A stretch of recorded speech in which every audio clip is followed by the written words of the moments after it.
Hi everyone, this is Jadu here, and today I want to talk about regional Queensland. So, why is regional Queensland looking so attractive to investors? Now, if you look at regional NSW, that market has had a lot of growth. Most of these markets has had more than 100% growth over the past 10 years. If you look at regional Victoria, what we are seeing there is that because of these land taxes that have been put in place, we are seeing that investors are selling out, and that has created a temporary oversupply of properties in Victoria. So the Victorian market also at this stage does not look too good. That leaves us with regional Western Australia, regional South Australia, and regional Queensland. But today we're just going to focus on regional Queensland. Now, when I talk about regional Queensland, I'm not including the more expensive markets like the Sunshine Coast, the Gold Coast, and so on. We're talking mainly about markets like Central Queensland and in Northern Queensland. Now, one common feature about these markets is that these markets actually had a boom between 2002 to 2008. There was really rapid growth during that time frame. And then since that 2008-2010 time onwards, till about 2020, about 10 years, where they had absolutely no growth at all. And in some cases, some of these markets even went back a little. And therefore, we're talking about markets that have had very little growth in the past. And therefore, these markets are now trying to come back to their averages, to their means. And therefore, they are coming back strongly. Now, the regional Queensland, it's very clear that it has started a new growth cycle. And why is it so attractive to investors? That's why we're going to go deeper into this video. We're going to talk about factors like interstate migration, why people are moving into regional Queensland. We're going to talk about things like infrastructure projects that are coming over there. And we're also going to talk about the overall dwelling approvals and why there's a shortage of stock there. All of these factors combined make regional Queensland a very attractive investment opportunity. We are talking about buying houses around 400 to 500,000. In some cases, you could buy at even that 350,000 price point and get rental yields of around 5 to 6%, which is excellent for investors.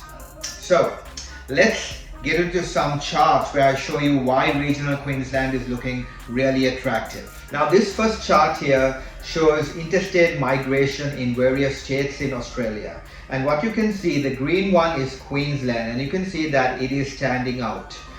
There has been more interstate migration into Queensland than any other state in Australia.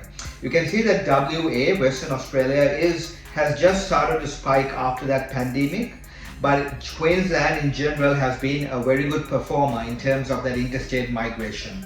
Now, this is telling me that people are moving to Queensland, which could be for various reasons. Now, the reasons why people move into an area is because of job opportunities, because of affordability, or they like the lifestyle, the warmer temperatures, the lifestyle is really good. So that is why Queensland is attracting a lot of people, and that is proven by this chart here.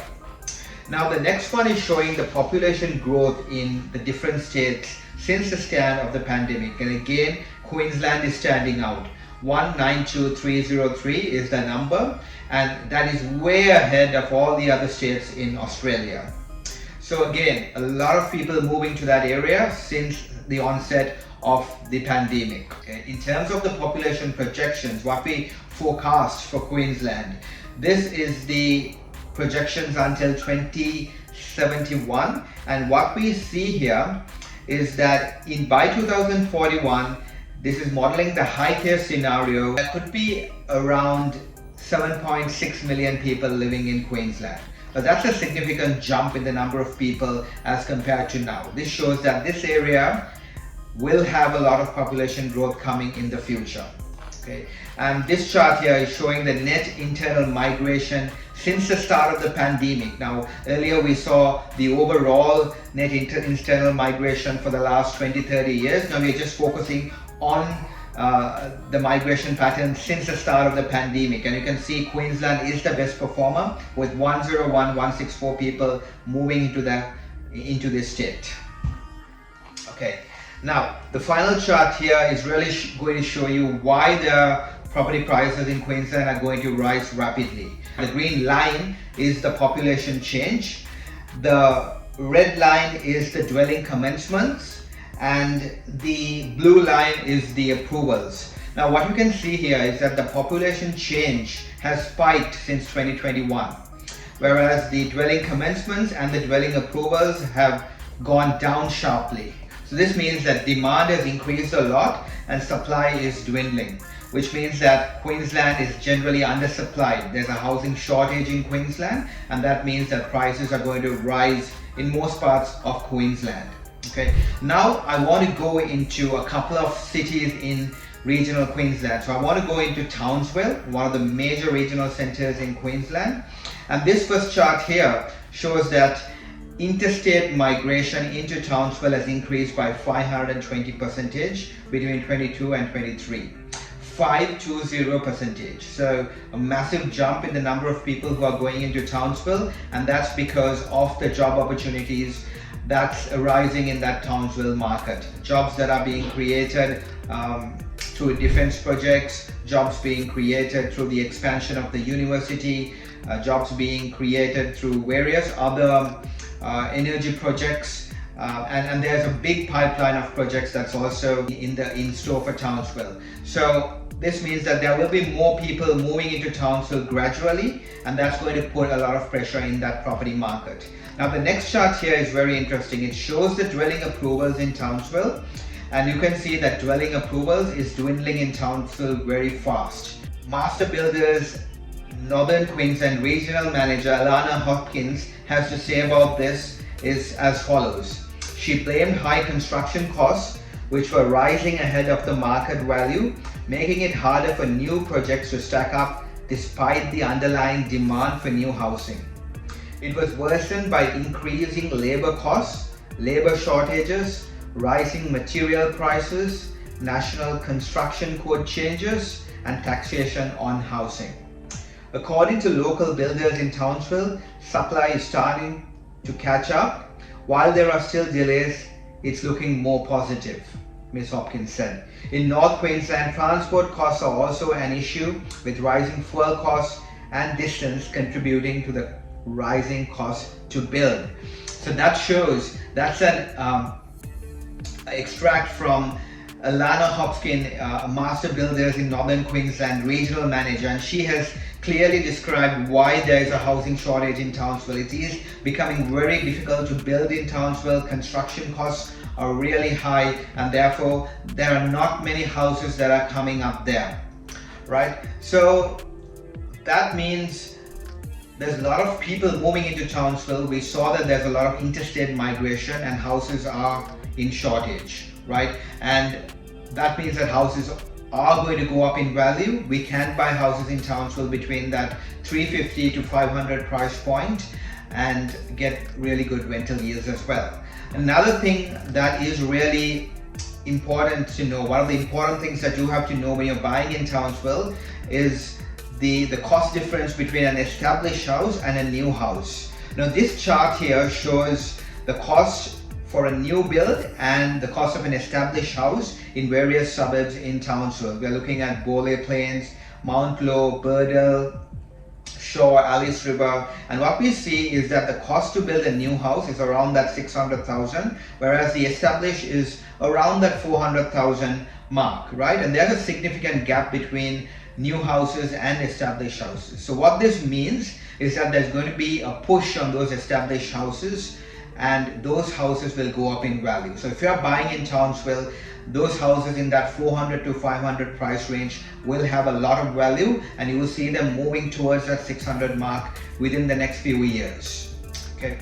And I also now want to talk about another market in Townsville, in Queensland, which is the market of Mackay.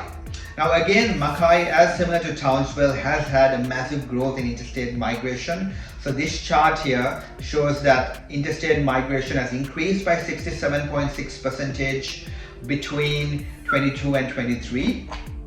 We also want to look at the dwelling approvals in Mackay, and you can see the dwelling approvals has reduced by 30% over the last year. Okay, so 30% reduction in the number of new houses that are coming to the market. So Mackay, like Townsville, is facing similar issues in terms of new houses coming to the market, and there is that shortage of housing that we are seeing in Mackay as well. If you see the median house prices, Mackay has gone through, is clearly in a growth cycle, and the median house prices are now sitting around that 500k mark, which can rent out for close to 600. So we're still getting about 6% rental yields, which are really attractive in Mackay. Vacancy rates have really gone down, as you can see by this chart here, and they are now just sitting just above that 0.50%. In terms of the housing inventory, you can see that they have taken a nosedive and they are moving down really rapidly, and currently it's just sitting off at 2 months of inventory in Mackay, which is a really heated and hot market. Okay. Another thing about Mackay is the unemployment trends. Now this is comparing different areas in Queensland, and you can see Mackay is sitting at around that 4% unemployment rate, which is really healthy. Okay, 4% unemployment rate, and has been trending down. So there are lots of jobs being created, property prices are moving up, and it looks really positive for Mackay. Another thing that's really creating more jobs, the infrastructure investment into this region. You can see that more jobs are going to be created through projects like the on the hospital, where health spending is increased to 679 million. There's going to be 1.3 billion big bill spent to support 3,400 jobs between 24 and 25, and there's 57 million being spent on education. Now I was just taking a couple of markets in regional Queensland, so Townsville and Mackay, and showing you why these markets are promising and why regional Queensland as a whole looks as a very promising market. Now, I hope that the content I shared here gave you an idea about regional Queensland and why this market is looking really good for investors. If you like this content, then please do subscribe and please like the videos. Please leave comments as well, like whether you like it or whether you don't like it. Even negative comments are good, so I get feedback around what you like and what you don't like. So that's it from me today. Thank you so much for listening to this video, and I'll see you soon.